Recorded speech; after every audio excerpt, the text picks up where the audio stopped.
para claros autarcas, caros amigos, caros ateses, início da mesa, caros amigos. É com alguma emoção que estou aqui hoje, porque ainda vinha agora a subir as escadas com o amigo Zé Coelho e a lembrar-nos que estávamos na nossa escola primária, onde andámos 4 anos, onde levámos muita palmatoada, o que não quer dizer que tenhamos ficado melhores, mas pelo menos aprumados quanto basta. É um gosto estar aqui, e rever-vos.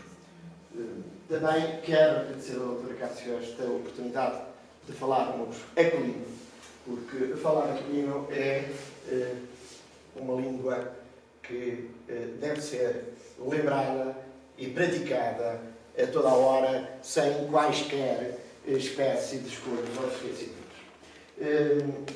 Não preparei um texto em especial, venho falar, é isto. E também falarmos sobre algumas imagens que tive o tempo e o cuidado de trazer. No entendimento de, citando Nélia Novaes Coelho, que é uma estudiosa brasileira de aquilino, ela, no seu pequeno livrinho, que incide fundamentalmente sobre o jardim das tormentas, começa com uma frase do filósofo Ortega y Gasset, que diz: "Eu sou eu e minhas circunstâncias." Nada melhor para introduzirmos esta conversa sobre aquilino, porque há determinadas correntes que dizem que nada importa sobre o autor, que o que é fundamental é, no fundo, a obra. Há outros que dizem que é indissociável a obra do autor. No caso concreto de aquilino, é evidente que se lermos as suas 74 obras, com as variantes todas, pois ele é um pesadelo de qualquer bibliófilo e ao mesmo tempo uma paixão e um prazer. Se lermos o aquilino, nós percebemos o aquilino, independentemente da sua vida. Porém, passaremos a conhecê-lo melhor se conhecermos também as circunstâncias da sua existência, da sua vida, porque a vida de aquilino é, antes de tudo e de mais, um ponto altíssimo de coesão, um ponto altíssimo de coerência, uma epifania da liberdade e da vitalidade. Assim sendo, abrimos com a revista da Câmara de Sernancelho. Está aqui o nosso presidente local, e esta revista é uma revista literária, que é de Sernancelho, vai no seu 3º número. Eu tenho a honra de ser seu diretor. Porque estamos na Beira Alta e porque somos beirões, pois ele nos diz que se nasce com o berço às costas como uma gema, e este berço é a Beira Alta, que não tem címida no mundo, a amenidade e braveza, a colina e o vale, a civilização e a selvageria. E, provavelmente, todas estas dicotomias aqui bem exprimidas, ou expressas, se quiserem, nos dão a dualidade que existe no nosso ser beirão, no nosso ADN, e fundamentalmente no ADN deste homem que nasceu às 13 horas do dia 13 de setembro. É curioso que o 13 está omnipresente na obra do aquilino. Grande parte das suas obras tem 13 capítulos. Não sei se já se deram ao trabalho de voltar. Ele só falhou foi na morte, porque morreu às 12h30. Mas também uma questão de meia hora que perdoa. Nasceu às 13 horas do dia 13 de setembro de 1885, na aldeia do Carregal, numa casa que fica aqui um bocadinho para trás, e na igreja do Espírito Santo oficiava seu pai, o padre Joaquim Francisco Ribeiro. Ele aqui foi batizado por necessidade, como diz o registro, da aldeia, da igreja da Coadora da Nossa Senhora dos Olhais. Foi batizado em casa pelo próprio pai e depois foi a registar à igreja dos Olhais. Nasceu ele no Carregal, o Tracácio nem... Mas muito bem, terão tido tempo de ler aquilo sobre o Carregal diz, uma escola de alegria de vida, a aldeia de Almada, onde aprendi a conhecer os instintos capitais do homem. Lembremos que o Aquilino Ribeiro vive 10 anos no Carregal. Nasce e vive 10 anos no Carregal. Estes 10 anos, os seus primiciais 10 anos, estão bem retratados na obra Os 5 Reis de Gente, que ainda agora foi reeditada e da qual tenho aqui um exemplar para ao fim falar, se entender. A seguir, Aquilino vai, esta é a certidão, o registro do nascimento dele, que está na Nossa Senhora, na igreja de Nossa Senhora da Padroeira dos Olhares, e Aquilino nasce filho de Mariana de Rosário Gomes, um lindo nome, diga-se, que era a criada do padre Joaquim Francisco Ribeiro. Muitas vezes tem referido que o padre Joaquim Francisco Ribeiro, que era um padre da aldeia, um aldeão. Eu hoje sei e sinto e presinto que não. Soube por familiares que da mãe herdou muito, herdou um caráter indómito e uma rigidez muito brava e uma capacidade de contar histórias extraordinárias. Do pai, eu hoje, quando visito o espólio que existe na Fundação Aquilino Ribeiro, encontro muitas obras chanceladas com o ex-libris do pai, com o FR, e essa prova, isso é uma prova de que não estamos perante um homem sem cultura, antes pelo contrário, é um padre aldeão, mas é um padre com muito saber. Esta é uma das primeiras fotografias que existe dele. Terá ele aqui 10 anos, é ao tempo de entrar para o Colégio da Lapa, para onde vai de seguida, em 1900, para fazer os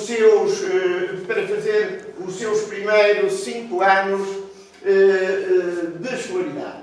Esta fotografia que aqui vê já é o Aquilino que está a estudar em Lamego. Já estamos em 1902, provavelmente. É o Aquilino. Ela está inserida num conjunto de fotografias. Não sei se está para trás ou está para frente. Ainda não apareceu. Pronto. Vamos andando. O pai, a mãe, provavelmente, creio eu, o Melchior, o irmão, que não teve a sorte de ser dado aos estudos, o dinheiro era parco, e que foi um homem do ferro toda a vida. Morreu ferreiro, com muita honra, trabalhando o ferro, como o seu irmão trabalhava as palavras. Aquilino vai estudar para o santuário, para o Colégio da Lapa, para o santuário, e ele rezava obrigatoriamente para aquele passadiço todos os dias. E aqui faz 5 anos. Há na história de Aquilino, e também citando uma autora que a Carina vai tocar na sua obra Adolescer em Clausura, há exatamente esta faceta. Ele passa os seus anos de adolescência na Lapa, no Colégio da Lapa, no colégio do padre Alfredo, o Colégio da Roseira, em Lamego, e depois, por escassíssimo tempo, no seminário de Beja. No seminário, e aí, por escassíssimo tempo, porquê? Porque lhe veio ao de cima, com uma profunda e vigorosa força, o seu caráter indómito. E ele diz, não, basta, chega, zanga-se com o prefeito Ansé, que era irmão do padre Ansé, o diretor do seminário, e é expulso 1 ano e pouco depois de lá estar. E ele vai estudar para o seminário de Beja, porque o pai quer fazer dele alguém e quer lhe dar uma forma de ganhar a vida. Porém, este adolescer em clausura tem uma marca impressionante em Aquilino. Faz o homem das letras, faz o filólogo, faz um conhecedor da língua portuguesa vernácula. É um homem que não torpedeia nem pontapeia nem a gramática nem a sintaxe. É um homem que sabe construir muito bem o seu português E isso, sem dúvida, vem do Colégio da Lapa, do Colégio de Lamego, não direi tanto do Seminário de Beja. Porque o que ele vai aprender depois para Paris já é motivo de outra conversa. Íamos nós.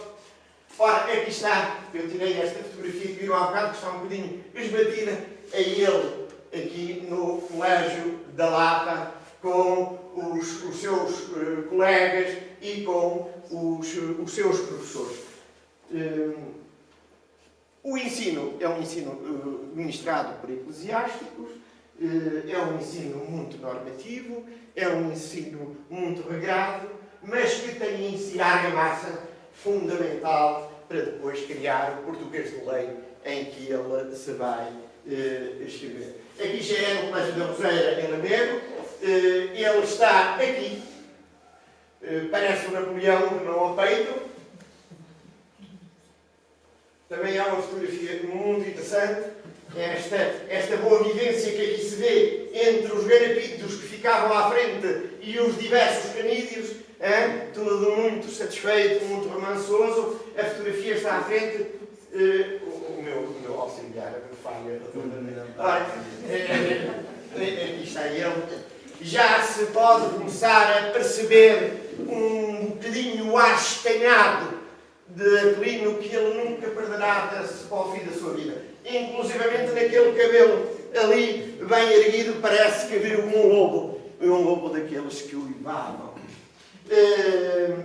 Aquilino, depois de sair, este menino, este jovenzito que nunca tinha visto o mar, que a primeira cidade que viu foi Lamego e ficou admirado por haver casas com 2 andares.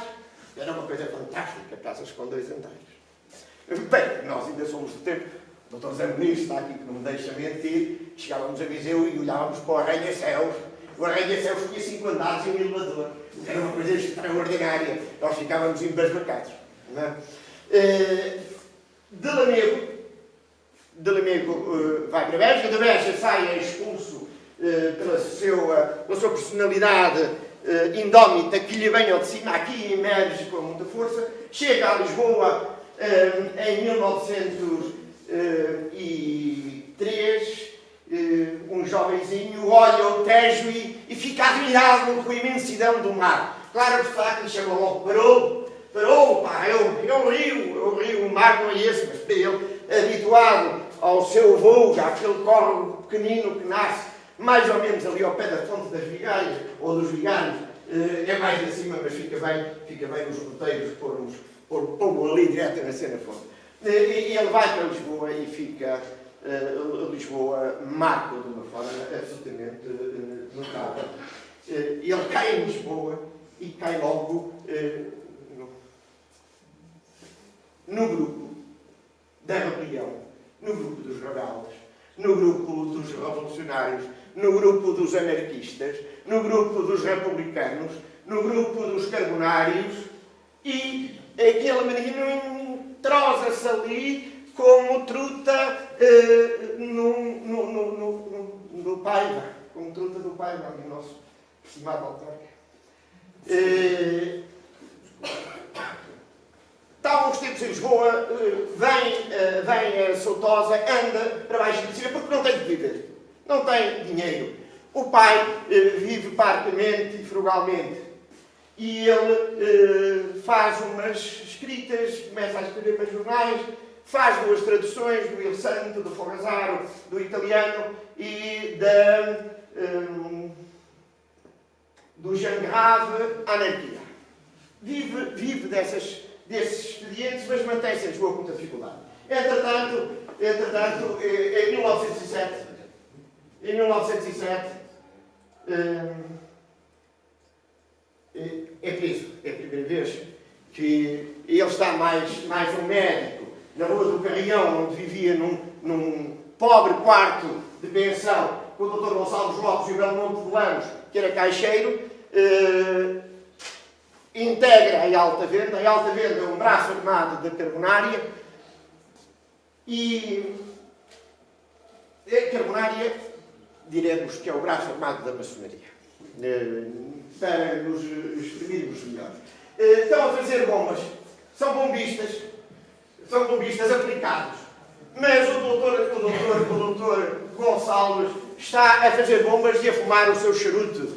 Aquilo, efetivamente, charutos e pólvora, é uma mistura que, por vezes, explode. Foi o caso, matando de imediato os outros dois e deixando de tal forma atordoado o Aquilino que a polícia do João Franco chegou e fisgou imediatamente para a esquadra do Caminho Novo. Ele entra na esquadra do Caminho Novo e começa a pensar como é que se há de invadir.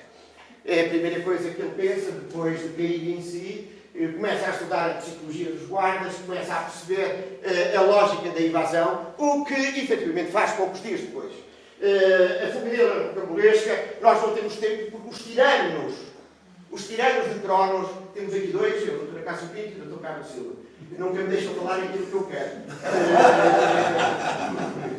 E isto, como devem imaginar, é perfeitamente castrador, ou castrante. A invasão dele é feita de uma forma rocambolesca. Ele vai ficar um tiro de pistola, e não é preciso uma pistola, uma 635 do Ministério do João Franco. Toda a gente procura, é emitido o mandato de captura. Ele é compadre do Boiça, ele pertence àquele núcleo. Durante muito tempo, fosse a hipótese dele ser a terceira carabina, nunca isso foi confirmado. Porém, já estão 3 regicidas especificamente e concretamente definidos. Há outra coisa. Poderíamos falar sobre o regicídio também durante umas horas, mas provavelmente não é ocasião. Deixa-me assim o resto ao Dr. Cássio Pinto para um dia destes virmos falar. Pode ser no próximo. Quando é que a República volta a fazer 100 anos? Bom, e ele vai para Paris clandestino, vai apanhar o comboio ao entroncamento e chega a Paris também deslumbrado, mas bem recomendado. Ele leva 2 cartas de alta maçonaria portuguesa e leva uma recomendação para o Clemenceau, que é o chefe da República Francesa. Por vezes isso não é dito, porque seria para nós de uma anormalidade terrível pensarmos que o Aquilino chegava a Paris e com os 10 reis de Belcoado que o pai lhe deu, iria viver mais ou menos bem. Não é que o que ele levasse, a ajuda que tivesse, lhe permitisse grandes vidas, mas pelo menos alguma boa. E entretanto ele escreve ou publica o Jardim das Tormentas. Apresenta-o ao Monsieur Ayot, que era o Monsieur Ayot e Bertrand, primeiramente assim se chamava. O Sr. Ayot dá-lhe o dinheiro correspondente à edição e ele, mais uns amigos e umas cocotes ou coquetes amigas, vão imediatamente gastá-lo numa noitada daquelas inesquecíveis, ficam de novo reduzidos a coisa nenhuma. Conhece Maria Luísa Tillmann, é alemã, é berlinense, é de Parchim e é filha de um banqueiro. Imaginamos, provavelmente, qual terá sido o desgosto do Sr. Tillmann quando pensou: então, mas a minha filha, tão estimada e bem criada, vai casar com um carbonário, com um revolucionário, com um reviraísta, com um homem deste, um bombista. Bom, e ele então vem a Paris perceber o que é que se passa e quando vê onde é que eles vivem, o apartamento, fica escandalizadíssimo e acaba por os convidar para ir à Alemanha. Eles casam na Alemanha, na igreja luterana, e passado pouco tempo tem o primeiro filho, Aníbal Aquilino Fritz Tillmann Ribeiro, que eu ainda tive o grato prazer de conhecer, e também a doutora Isabel, a Paula Correia, é Ana também. Ele, com o eclodir da República, ele vem a Portugal, mas vem a Portugal, não vai bem, só vem saudar a República. Digamos que apertar a mão à República. E volta para a França, com o início, com o eclodir da Primeira Grande Guerra, a vida torna-se um pouco difícil em França para a sua mulher, Grete. Já ele tem o filho e decide regressar a Portugal. Ele vem para Portugal e pela primeira vez ele trabalha fora da escrita. Trabalha como professor supernumerário do Liceu Camões. Ele não gosta de dar aulas, mas curiosamente é aí que conhece a sua segunda mulher, Jerónimo Dantas Machado, que eu há dias, a pegar numa fotografia da Gigi com 15 anos, tenho sempre a curiosidade de ver o que está por trás das fotografias, e por trás das fotografias estava um romance que nem vale a pena aqui falar-se. Bom, do liceu, ele não gostava de dar aulas, não gostava dos alunos, não tinha jeito para os atirar, não tinha paciência. E imaginamos porquê, não é? Nós quase todos aqui somos professores. Enfim, ainda ele não viveu nos nossos tempos. Vai para a Biblioteca Nacional e é segundo bibliotecário. Entretanto, a República nos dias andava à agulha, noutros à pancada. E sucediam-se os mistérios, sucediam-se as diversas fações, desde o Partido Republicano Português, aos liberalistas, à direita, à esquerda, aos sindicatos. Foi um país que andou em luta constante de 1910 até 1932. Mas lutas mesmo fratricidas, lutas que fizeram imensas vítimas. O Aquilino esteve sempre nelas todas. Em 1927 é obrigado a fugir para o seu segundo exílio, para Paris. Nessa altura está ele em Paris. A esposa, Grit, está em Sortosa e apanha a pneumónica ou a gripe espanhola, assim se chamava. E ele ainda vem a ter de assistir à Grit nos seus últimos momentos de vida. E ela morre em 1927. Essa fotografia é muito engraçada. Há aqui fotografias engraçadas. É o Baldino Gomes. Este alguém sabe dizer quem é? Eu hoje vou ver um pintor. É o coisa, é o... Almada Negreira. E o António Ferro. O António Ferro, digamos que na sua fase boa. Qual é a fase boa do António Ferro? É a fase que ele está do lado dos revolucionários e do lado dos opositores ao regime. A fase má é quando ele se passa para o outro lado. Eu tenho uma fotografia no mesmo álbum, tenho uma fotografia onde ele foi a Zé Stalin, foi cortado. Já não aparece na fotografia. Aqui em 1921, o João Mial era o diretor da Justiça Portuguesa. Era o diretor e é nesta altura que ele vai lá fazer uma entrevista, que eu por acaso tenho uma entrevista muito interessante. O Aquilino vem às exéquias da sua estimada esposa e linda esposa e passado pouco tempo está envolvido no 20 de julho de 1928 chamada Revolta do Castelo, que tem ali um episódio muito interessante com os revoltosos de Pinhel em Montesas, Mangual. Ele é detido, mais o Gomes Mota, o médico do Freixinho, e é conduzido. Isto é uma história muito rocambolesca. Tenho ali documentos que citam vários nomes de gente de Feira d'Aves.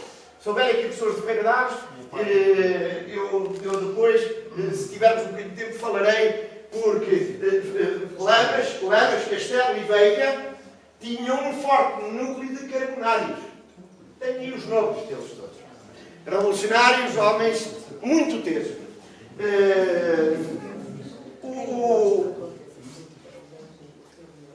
Ele é preso no Fontelo e não tarda a pensar como é que se há de invadir. E invade-se poucos dias depois. A história da invasão dele é uma história maravilhosa. É uma história que também dava para fazermos aqui um concerto de cordas.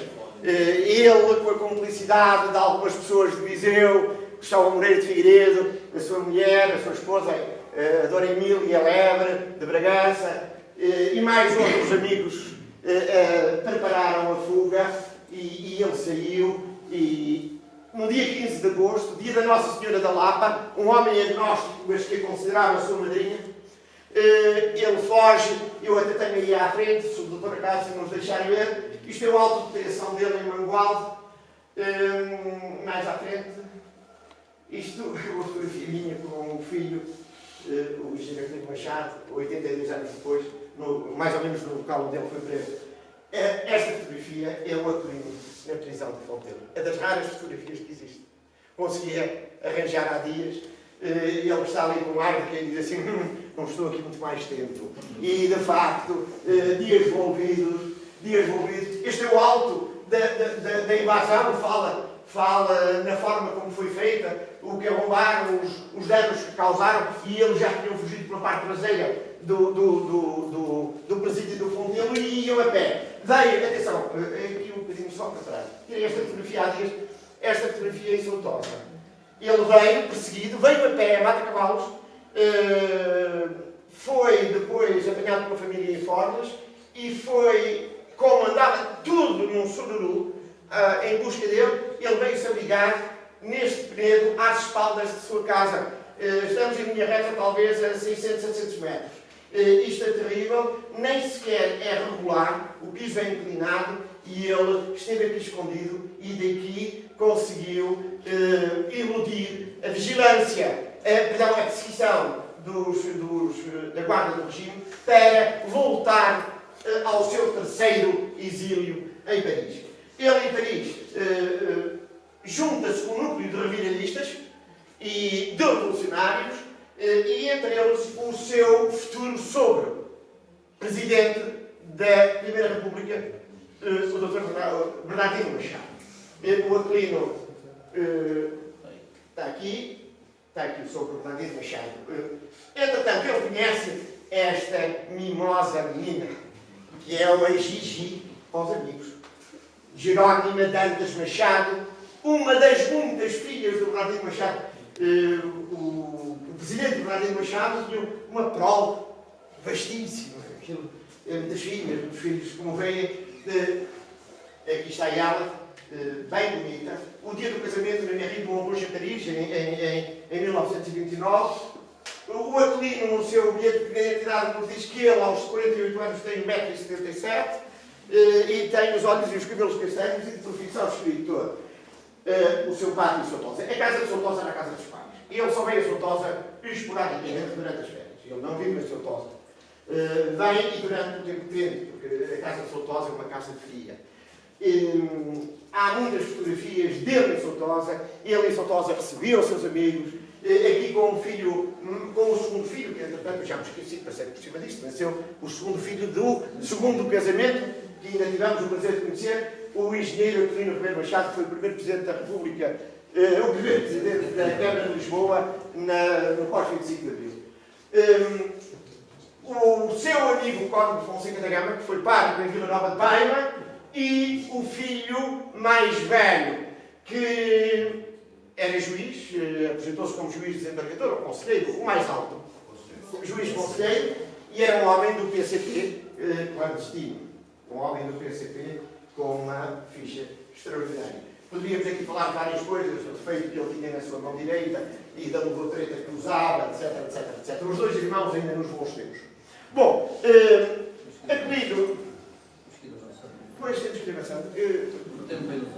Aquilino continua... O Aquilino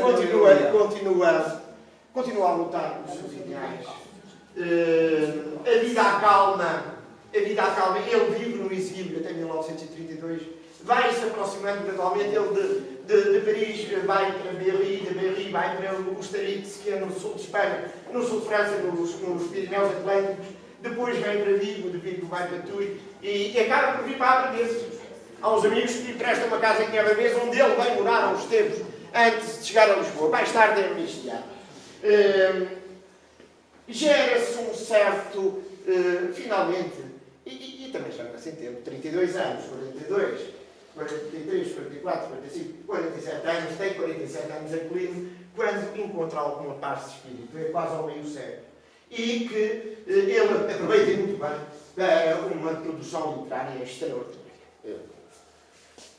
Esta fotografia de Aquilino é uma fotografia muito interessante que eu descobri ter sido feita pelo Stephen Rosenbauer. Foi feita no Brasil, esta fotografia. E quem era Stephen Rosenbauer? Tinha sido um olímpico, um atleta olímpico alemão que depois se radicalizou no Brasil. Aqui está uma das fotografias dele no Brasil. Esta fotografia tem uma expressão extraordinária de uma grande nostalgia, de uma grande beleza. O Aquilino, entretanto, produz imenso. Isto não... Esta fotografia também não posso deixar de falar nela, porque é uma fotografia on a l'habitude de dire que les beaux esprits se rencontrent. E aqui temos o caso dos belos espíritos que se encontram. António Champalimau, Aquilino Ribeiro e o Jaime Cortesão. Não podia estar. Isto é um trio de imensa e belíssima representação, onde está a mais alta finança, o mais puro comunismo e o mais fino rabiraísmo.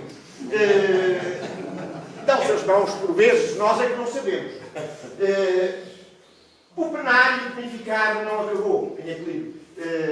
Ele já tem uma perfeita idade, escreve e publica quando os lobos uivam, é considerado uma ofensa aos juízes portugueses e à justiça portuguesa, considerada uma ofensa à PIDE, considerada uma ofensa a António de Oliveira Salazar, e ele é constituído arguido num processo muito complicado.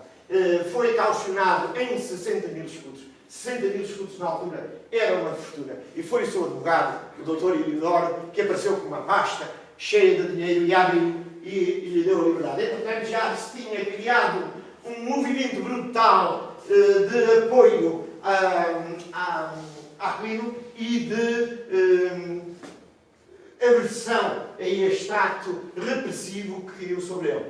François Mauriac, por exemplo, e tantos outros, e o Salazar temeu a opinião pública internacional. E a coisa acabou por dar-lhe águas de nada e ele foi amnistiado. Uma das últimas fotografias, só para chegarmos ao fim, porque eu preciso mesmo de chegar ao fim, eu não falo mais, vemos só as fotografias. Uma das últimas fotografias, esta é uma fotografia encantadora, porque tem aqui o São Pedro das Chaves, que o Dr. Alberto Correia, meu mestre, me ensinou a conhecer bem, e aquela ilustração do Cerbero, que também lhe marca a deixa caída, que ele mostrava com o fim da vida. Ele vai a Londres já doente, ele está aqui o filho Aquilino, o Jorge Reis, ele vai a Londres, ele detestava os ingleses, ele tinha um horror aos ingleses. Achavam-os, de certa maneira, os causadores de todos os males. Ele vai a Londres à procura de cura para a sua doença, que é portanto feliz. Ainda tem tempo de conhecer Mariana, a sua neta, a quem dedica o livro de Marianinha, e morre poucos. Esta fotografia é uma fotografia pungente, porque é feita 11 dias antes dele morrer.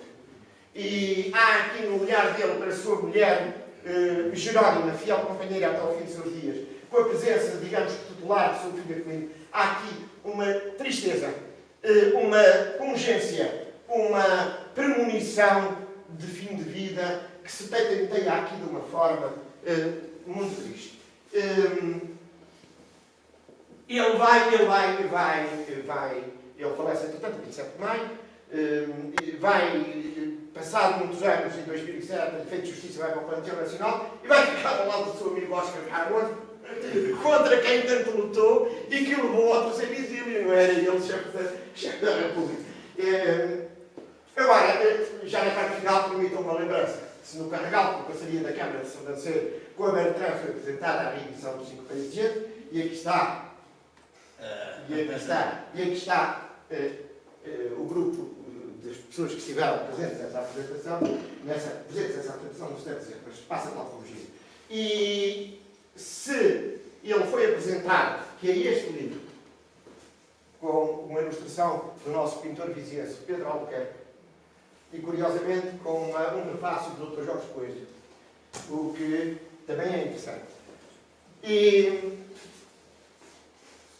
em plena Serra da Nave, o Humilde será apresentado no dia 27 de maio, o Homem da Nave, em parceria da Câmara de Moimenta da Beira, com a Bertrand. Por isso, no dia 27 de maio, fazem favor, em plena Serra da Nave, ou Serra do Humilde, não está aqui ninguém do Humilde, provavelmente, porque estão a tirar-nos iam com uma cadeia. Mas isso eram as coisas do António de Seve, que tinha a mania que, bom, não vamos por aí. Portanto, está ali o João Presidente, O Homem Danado é esta a capa ainda é mais bonita, aqui ficou um bocadinho desfocado. Tem o prefácio de Álvaro Domingos, que é professor da Faculdade de Letras da Universidade do Porto, é um homem da geografia. É um livro muito topológico, O Homem Danado, o próprio título não o indica. Vai ser ao ar livre, o Sr. Presidente está aqui que o pode dizer. E vai ser uma reedição custeada pela Câmara e pela Bertrand. Depois o Dr. Zé Morgado vai custear a sua edição, certo? Ele não ficará para trás com estas coisas. Vai custear a sua edição não sabemos bem qual é, ainda, mas já está em estudo e teremos muito gosto depois porque ele convida-nos de certo para lá estar também nessa apresentação. E agradeço-vos a paciência de maturarem, leiam Aquilino, se faz favor, porque lê-lo é o maior tributo que lhe podemos prestar, e visite a Fundação Aquilino Ribeiro em Soutosa, porque é sempre um dia extraordinariamente bem passado. Muito obrigado.